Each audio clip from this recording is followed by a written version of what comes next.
Hello नमस्कार दोस्तों, कैसे हैं आप सभी। मैं आज आपके लिए एक और जानदार क्लास लेकर आया हूं, धमाकेदार क्लास लेकर आया हूं। Very important, most important class है भाई। ये किसके लिए? एनटीपीसी और ग्रुप डी के लिए बहुत ही इंपॉर्टेंट क्लास है मेरे भाई। यहाँ पर 18 नंबर की पर पहुंच चुके हैं और ये क्लास नहीं, जो सीरीज चला रहा हूं मैं 1 से 40 नंबर की, ये जो 1 से हमने डे 1 से स्टार्ट किया था, डे 40 तक चलेगी। ये सीरीज बहुत ही इंपॉर्टेंट रहेगी आपके एग्जाम के लिए। ठीक है, एग्जाम रिलेवेंट क्वेश्चन से यहाँ लेकर आता हूँ मैं। ठीक है, और 18 नंबर पर हम पहुंच चुके हैं। कितने नंबर पर? 18 नंबर पर। ठीक है, अब ये पिछली 17 क्लास जिसने ले ली है उसको पता है कि मैं 30 में से 30 ला पा रहा हूँ। ठीक है, कोई सा भी टेस्ट उठा के देख लीजिएगा, आप कोई सा भी टेस्ट दे लीजिएगा, कोई दिक्कत नहीं है। यहाँ पर 30 में से 30 नंबर आप ला सकते हो, बिल्कुल ला सकते हो, अगर यहाँ पर अपने 17 क्लास ले ली तो। ठीक है, यहाँ पर क्या है, हर क्वेश्चन में ऐसा लेकर आता हूँ, आप खुद देख पा रहे होंगे। अब ये चाइनीज कोडिंग अगर पेपर में आता है, क्या आता है? Chinese coding. तो ये फ्री के नंबर देकर जाता है। क्या देकर जाता है? फ्री के नंबर, क्योंकि इसमें कुछ होता नहीं है, सिर्फ भोकाल। अब क्या है, दिखता बहुत बड़ा है और समझ में नहीं आता है। अब इसमें है क्या, रद्दी सा क्वेश्चन है भाई, ये हेड का कोड ढूंढना है। अब क्या है कि इसमें ही कोड है, इसमें ही मतलब क्वेश्चन भी इसमें ही, आंसर भी। रीजनिंग के मोस्ट ऑफ द क्वेश्चन ऐसे ही होते हैं कि यहाँ पर क्वेश्चंस भी यहाँ पर देखने को मिलते हैं, आंसर भी यहाँ पर देखने को मिलते हैं, सिर्फ ढूंढना होता है, इसके अलावा कुछ नहीं। ठीक है, यहाँ देखो फ्री के नंबर बता रहा हूँ मैं। यहाँ पर ये हेड का कोड ढूंढना है। हेड और कहीं दिख रहा है क्या? हेड यहाँ पर भी नहीं दिख रहा। इसका मतलब हेड एक स्पेशल वर्ड है और इसका कोड भी एक स्पेशल होगा। मतलब एक ही सिंगल वर्ड है तो सिंगल कोड भी होने वाला है। अब जी ए होने वाला है, डोल होने वाला है, फिर एम ए होने वाला है। तो जी ए, ये एम ए तो यहाँ पर दिख गया, मतलब ये तो हो नहीं सकता। ठीक है, अब जी ए और कहीं दिख रहा है आपको? डोल दिख रहा है कि डोल नहीं दिख रहा है? ये जी ए दिख रहा है, इसका मतलब जी ए भी हट गया। इसका मतलब ये जो बचा डोल है, ये हमारा उत्तर होने वाला है। ठीक है, ऑप्शन नंबर सी।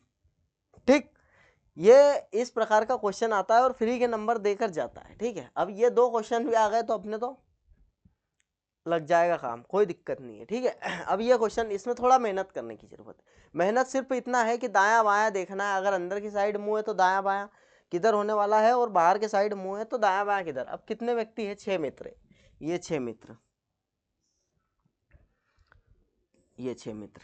ठीक है, अब 6 मित्र है, अंदर की साइड देख रहे हैं। ठीक है, अंदर की साइड देख रहे तो यहाँ से स्टार्ट करेंगे, बाहर की साइड देख रहे तो यहाँ से स्टार्ट करेंगे। ठीक है, इतना ध्यान रखना। अब देखो क्या बोल रहा है कि पवन विक्रम के निकट बाएं। किसके? विक्रम के। ये विक्रम यहाँ पर, पवन यहाँ पर आ जाएगा, क्योंकि अगर ऊपर की साइड देख रहा है तो दायां इस साइड होने वाला है। ठीक है, अब क्या बोल रहा है आगे देखो, पवन और ऋषभ के बीच केवल मयंक बैठा है। ये छोड़ो, इसके पहले क्या है, ऋषभ पवन के दाएं से, ऋषभ पवन के दाएं से 1 2 3 4, कौन से स्थान पर? चौथे स्थान पर, ये ऋषभ। ठीक है, अब क्या बोल रहा है ये कि पवन और ऋषभ के बीच मयंक बैठा है। ये लो मयंक।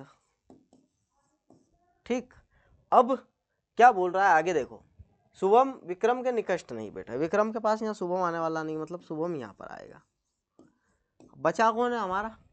कांता। ये कांता। पूछा क्या है इसने, ये देखो, शुभम के निकट दाएं कौन बैठा है? अब ये शुभम है, ये अंदर की साइड देख रहा है। ठीक है, इसके निकट दाएं कौन बैठा है? इसका निकट दाया ये ऋषभ। कौन बैठा है? ऋषभ। ठीक है, शुभम के निकट दाएं कौन बैठा है? ऋषभ बैठा है। ठीक है, इसका दाया इधर की साइड होने वाला है और बाया इधर की साइड। कोई समस्या, कोई इशू, कुछ दिक्कत होनी नहीं चाहिए भाई। ठीक है, यही क्वेश्चन है। अब इसमें क्या मेहनत थी बताओ? पढ़ पढ़ के लिखना था, इसके अलावा कुछ नहीं करना था। अब दाया बाया ध्यान रखना है, इसके अलावा कोई समस्या नहीं। अब देखो उत्तर की तरफ 25 व्यक्ति है पंक्ति में, ये पहले ही बता दिया। उत्तर की तरफ देख रहे हैं, ये उत्तर की तरफ दाया इधर होने वाला है, जिधर अपना सीधा हाथ है उधर दाया और उल्टा हाथ है उधर बाया, ये भी ध्यान रख लेना उत्तर की तरफ अगर देख रहा है तो। ठीक है, अब केशव दाएं छोर से 7वें स्थान पर है। ये लो, ये केशव यहाँ पर बैठा है 7वें स्थान पर, मतलब 6 इधर की साइड है। ये ध्यान रखना। यदि तेजा केशव के बाएं से 5वें स्थान पर, बाएं से मतलब इसका बाएं इधर की साइड 1 2 3 4 5, ये 5वें स्थान पर बैठा है। ठीक है, तो इधर देखें अगर हम तो 7वें पर ये बैठा था, 8वें 9वें 10वें 11वें 12वें, 12वें नंबर पर ये बैठा है। ठीक है, कोई इशू, कोई दिक्कत नहीं। इधर की साइड अब कितने बच गए 11। अब ये यहाँ पर कौन है, तेजा, तेजा भाई यहाँ पर बैठा हुआ है, ठीक है, 12वें नंबर पर दाएं से। अब उसने पूछा क्या है, अंतिम बाएं छोर से, मतलब इधर की साइड से पूछ लिया, तो कोई दिक्कत नहीं। टोटल 25 है, 12वें पर ये बैठा है, तो इधर की साइड कितने बचे, कितने बचे होंगे, 25 टोटल है, तो 12वें पर ये बैठा है, उधर से 12वें पर ये बैठा है, ठीक है। तो 12 13 कितने होते हैं, 25 होते हैं, बिल्कुल 12 और 13 यहाँ पर 25 होते हैं।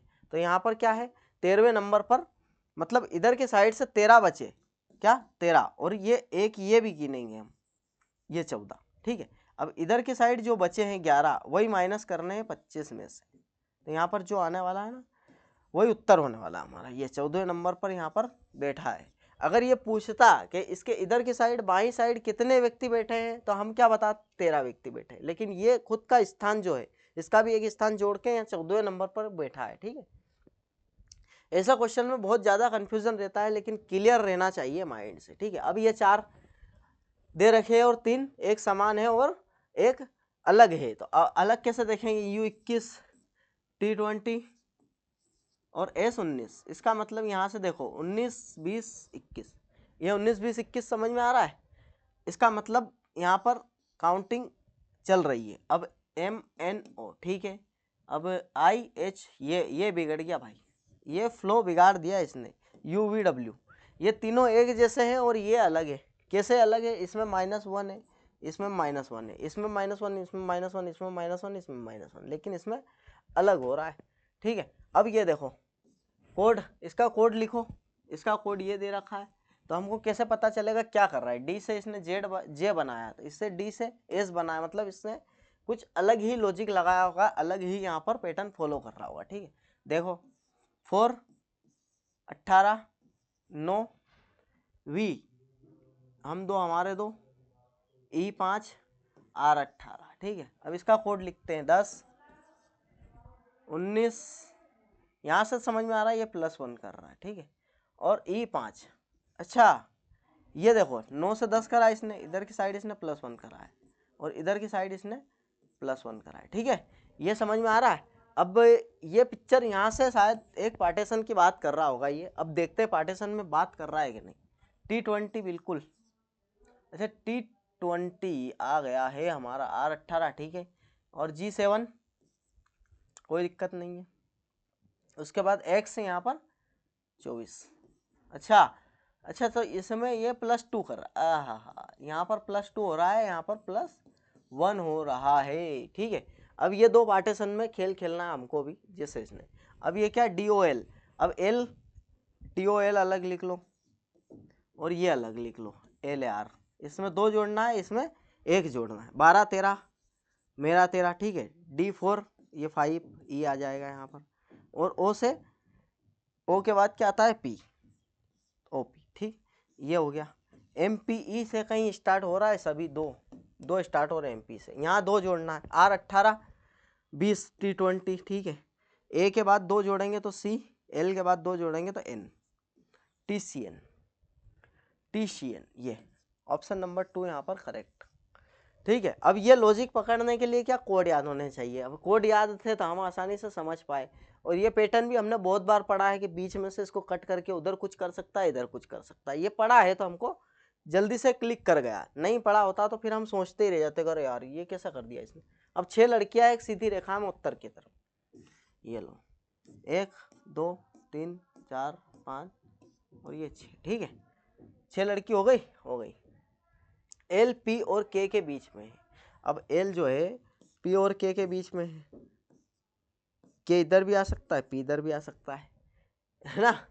O K के बाएं से तीसरे स्थान पर है, O जो है K के बाएं से, अब K के बाएं इधर की साइड होने वाला पहला दूसरा, ये O यहाँ पर बैठ सकता है, और यहाँ पर तीसरे स्थान पर अगर बात करें तो पहला दूसरा और ये तीसरा O यहाँ पर। तो अब यहाँ पर 6 पर्सन हो चुके हैं, 3 3 6, यहाँ 6 हो चुके हैं, यहाँ अभी 4 ही हुए हैं। आगे बढ़ते हैं, NL के दाएं से तीसरा, NL के दाएं से, अब यहाँ पर L के दाएं से तीसरा बैठाने जाएंगे तो हो नहीं पाएगा, लेकिन ये हमारा गलत होने वाला, ये मतलब काट देंगे, क्योंकि L के दाएं से तीसरा अगर बिठाएंगे, पहला दूसरा तीसरा, तो यहाँ पर व्यक्ति क्या ज़्यादा हो गए, 1 2 3 4 5 6 7 8 9 व्यक्ति हो गए, लेकिन हमको 6 ही व्यक्ति है। तो L के दाएं से तीसरे स्थान पर, मतलब 1 2 और ये 3, ये 3 और 3 6, बिल्कुल यही यहाँ पर बिल्कुल फॉलो करने वाला है हमारा। क्यों? क्योंकि यहाँ पर क्या है कि ये जो है ये इनकरेक्ट हो रहा है, मतलब गलत हो रहा है। अगर एल के दाएं से तीसरे स्थान पर एन को बिठाने जाता हूं तो अब यही सही होने वाला है। के एम के निकटतम बाएं है, एम के निकटतम बाएं बिल्कुल के, ये लो, ठीक है। ओ और एल के बीच में, एम के और एन के बीच में, एम जो है के और एन के बीच में, बिल्कुल ये तो लाइन देने की जरूरत ही नहीं थी, वैसे ही बैठ गया ये। अब ओ और एल के बीच में कौन बैठा है? ओ और एल के बीच में कौन बैठा है? हमारा पी बैठा है, ठीक। ये क्वेश्चन होते हैं। अब इसको क्या है कि हम सॉल्व करते हैं और इसी प्रकार से सॉल्व करते हैं तो आसानी से हो जाता है, ठीक है। सिटिंग के ही क्वेश्चन है। अब 5 व्यक्ति है एक परिवार में, ठीक है। डी जो है बी का पिता है। अब यहाँ देखो बी का पिता है डी प्लस, ठीक है। अब जो ए की पत्नी, अब जो की बात कर रहा है ये, तो जो कौन होता है? ये जो के पास वाला बी, बी ए की पत्नी है। अब बी जो है ए की पत्नी है, ठीक है। अब सी डी की बहन है, सी जो है डी की बहन है, सी जो है डी की बहन है, ठीक है। और ई डी की पत्नी। अब ई जो है डी की पत्नी। अब 2 डंडे मतलब पति पत्नी, 1 डंडा मतलब भाई बहन, ठीक है। अब ई ए से किस प्रकार संबंधित है? ई जो है ए से किस प्रकार संबंधित है बताओ। अब ये क्या है? इसकी वाइफ, इसकी वाइफ की मम्मी मतलब सास, कौन है? सॉरी सॉरी मेरे भाई, सॉरी। आ गई क्लियर? ब्लड रिलेशन के क्वेश्चंस भी आएंगे लेकिन बहुत सिंपल आएंगे। देखो बी आर का पुत्र है, बी जो है आर का पुत्र है, ये लो, ठीक है। एस टी की बहन है। अब एस टी बी आर बैठ चुके हैं, लेकिन आर उनकी इकलौती संतान आर एस से विवाहित है, आर एस से विवाहित है, आर जो है एस से विवाहित है, ठीक। लेकिन यहाँ पर जेंडर क्लियर नहीं, जेंडर क्लियर नहीं है, ठीक है। अब एस टी की बहन है, एस जो है टी की बहन है। अब ये जेंडर क्लियर हुआ, एस टी की बहन है, ठीक है। पी और क्यू एक दूसरे से विवाहित है। पी और क्यू की तो बात ही नहीं हो रही है यहाँ पर, ठीक है, कोई दिक्कत नहीं है। पी और क्यू एक दूसरे से, उनकी इकलौती संतान आर एस से विवाहित है, आर उनकी इकलौती संतान, मतलब जो पी और क्यू है वो एक दूसरे से विवाहित है, ये समझ में आ रहा है अपने को। और उनकी इकलौती संतान जो है कौन? आर, उनकी इकलौती संतान आर एस से विवाहित है, ठीक है। अब इनकी इकलौती संतान कौन है? यहाँ पर आ जाएगा ये आर एस से विवाहित है, ठीक है। ए टी का पिता है। अब ए जो है टी का पिता है, ए जो है टी का पिता है, ठीक है। और आर ए से किस प्रकार, अब पूछ रहा है कि आर जो है हमारा, इसको हटा दो, आर ए से किस प्रकार संबंधित है? आर कहाँ पर है? यहाँ पर है। और ए कहाँ पर है? यहाँ पर है, ठीक है। तो अब आर जो है वो इसकी पत्नी के पिता है, ठीक है। टी ए जो है वो पत्नी के पिता है, तो आर कौन हो जाएगा? दामाद हो जाएगा। कौन हो जाएगा? दामाद, मतलब ससुर और दामाद की बात हो रही है यहाँ पर। यार इसकी पत्नी का भाई पिता, मतलब इसका भी पिता, ठीक है, इसका भी पिता है, कोई दिक्कत तो नहीं है, बिल्कुल होनी भी नहीं चाहिए। अब देखो ये क्वेश्चन भी फ्री के नंबर देखे जाता है, इसमें सिर्फ पता होना चाहिए प्रतीक क्या है, संख्या क्या है, और यहाँ पर स्वर व्यंजन ये चीज़ें क्या है, ये याद होना चाहिए बस, इसके अलावा कुछ नहीं। दायां बायां, तो दायां बायां मैंने लिख दिया है पहले से ही, आपको पता होना चाहिए सीधे हाथ पे दायां, उल्टे हाथ पे बायां। ऐसे कितने व्यंजन है जिनके ठीक पहले एक स्वर है? अब हमको क्या दिखना है भाई? स्वर और व्यंजन, ये स्वर और व्यंजन बनाने हैं यहाँ पर, और कुछ नहीं है। पहले स्वर, स्वर ढूंढेंगे हम। ये स्वर व्यंजन एक, स्वर व्यंजन नहीं है, ठीक है। स्वर व्यंजन, स्वर व्यंजन, स्वर स्वर स्वर स्वर स्वर, ठीक है भाई। एक ही एक ऐसा यहाँ पर वर्ड मिला हमको जो स्वर व्यंजन बना रहा है, लेकिन यहाँ पर क्या ऑप्शन में नहीं दे रखा है, इसका मतलब कुछ तो गड़बड़ है दया। स्वर और व्यंजन देखो एक बार और चेक कर लेते हैं। स्वर पहले आना चाहिए ऐसे कितने व्यंजन है जिनके ठीक पहले एक स्वर है? तो बिल्कुल स्वर पहले आना चाहिए, तो स्वर पहले और व्यंजन एक ही है, स्वर व्यंजन नहीं है, फिर स्वर व्यंजन नहीं है, स्वर व्यंजन नहीं है, फिर उसके बाद ये स्वर, अच्छा ये स्वर और व्यंजन, ओके ओके ओके, ये आई है, मैं एल समझ गया था, ये दो। ठीक, अब ये क्या है कि ये देखने के लिए हमारी तीसरी आंख भी खोलना जरूरी है दिमाग की, ठीक है, तभी क्वेश्चन बनेंगे। था फ्री का नंबर देने वाला, लेकिन ये उलझा देता है भाई। अब देखो 2067 कर दिया इसने, कहाँ से 10 से स्टार्ट करके, तो इसका मतलब हम समझ चुके हैं कि यहाँ पर गुणा हो रहा है, ये तो समझ चुके हैं। अब देखते हैं गुणा में क्या गुणा कर रहा है। 27, 10 में 27 जोड़ेंगे तो क्या भाई, 10 में 27, 10 से 27 कैसे बना सकते हैं? या तो 10 गुणा 2 करके प्लस 7 करके 27 बना सकते हैं, ठीक है। अगर ये बनाया तो इधर देखो 27 दूना 54 प्लस 7 करेंगे तो नहीं, यहाँ नहीं पहुँच रहा 78 तक, ठीक। मतलब ये वाला पैटर्न हमारा नहीं फॉलो हो रहा है। अब इसको और कैसे बना सकते, 10 को 27, 10 गुणा 3 30 माइनस 3, हाँ बिल्कुल ये 27। तो अब इसमें 3 का गुणा करें क्या, 3 से तो 21, 3 दूनी 6 और 1 7 8, ठीक है। अब 81 में से 3 गया तो बिल्कुल 78। हाँ भाई, ये वाला पैटर्न हमारा फॉलो हो रहा है। यहाँ पर 3 का गुणा करेंगे, 3 3 3 9, 3 दूनी 6, ठीक है। इसमें से 3 माइनस करेंगे तो क्या आने वाला है, 6 9 0, 690, 690 बिल्कुल। ऑप्शन नंबर सी यहाँ पर करेक्ट होने वाला है, ठीक है। इसमें 3 का गुणा करेंगे तो ये आ जाएगा। क्यों आ जाएगा, 3 से 1800 के पास पहुँच गया है, ठीक है। आ गई बात समझ में, 3 का गुणा करा हमने, -3 करा तो ये आ गया है, ठीक है। अब देखो अब नेक्स्ट क्वेश्चन देखिए, कोडिंग डिकोडिंग का क्वेश्चन है भाई। इसने इसको ये लिख दिया।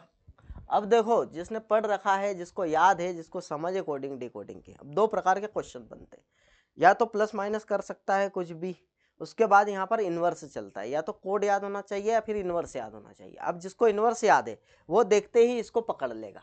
एन से इसने एम बना दिया, ए से इसने जेड बना दिया, टी से इसने जी बना दिया।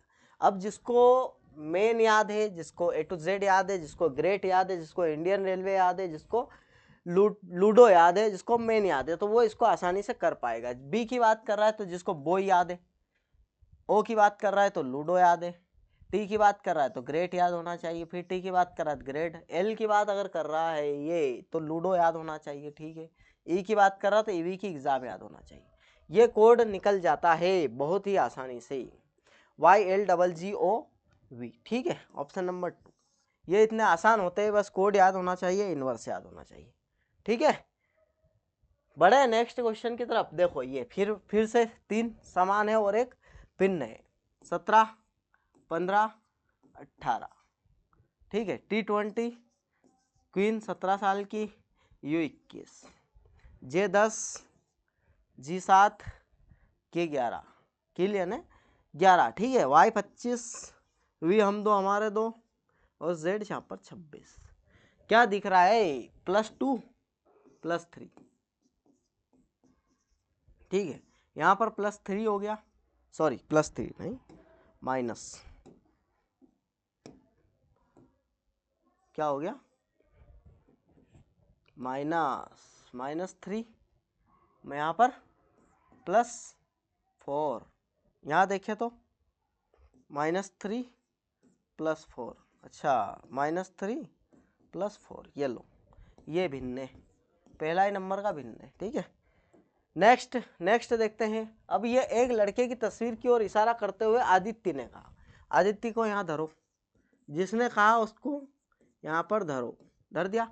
अब वह मेरी सास, अब इसकी पत्नी की माँ, ये सास मतलब माँ, ठीक है।